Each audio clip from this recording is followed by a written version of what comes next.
It would be foolish, however, to disguise the gravity of the hour.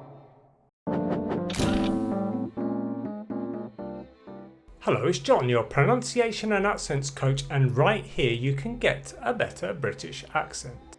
Today we're going to look at Winston Churchill's accent, so 5 features of his accent and also his impediments, his speech impediments that made him, well, Churchill, without the cigar. The media I use for this tutorial is a video and speech. The video is from British Pathé, and the speech is a file you can download from Wikicommons, so it's free to use and free to download as well. The audio is from his speech, Be Ye Men of Valour, which actually is featured in the film The Darkest Hour with Gary Oldman, which is another really good resource to check if you're interested in doing Winston Churchill's voice. Okay, so let's go. So Churchill's accent. Churchill speaks received pronunciation, or RP. In other words, a posh upper class accent. We may look with confidence to the stabilisation of the front in France. It is the kind of received pronunciation which is dying out, and it's called conservative RP. However, it was an excellent accent for early TV and radio, and I go more into that in my video on the classic BBC accent. Link in description.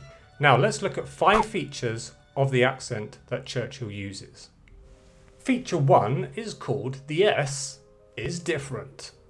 So the first thing I need to point out is that he had a lisp. He also stuttered, but let's focus on the lisp because it's how he pronounced the sounds of S. Listen to the clip and the way he pronounces the S in speak and first.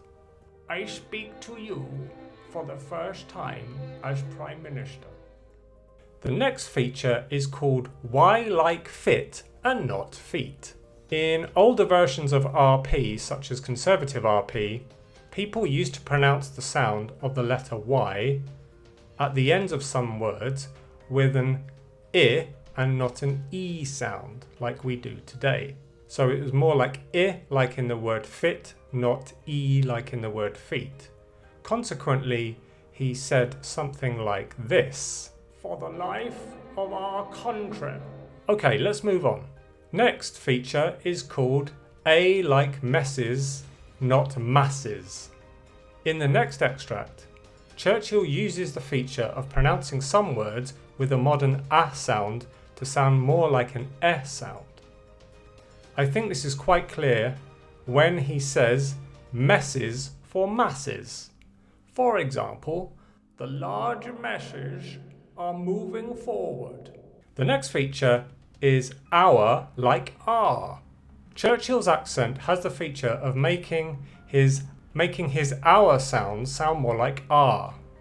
Instead of the more modern diphthong or 2 vowel sounds gliding together, he uses something more like a monophthong sound. So our 2 sounds becomes R, 1 sound.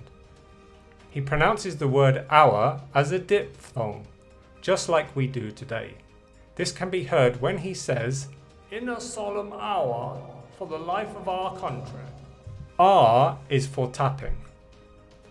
A feature nowadays that is almost obsolete is doing the tapping R sound.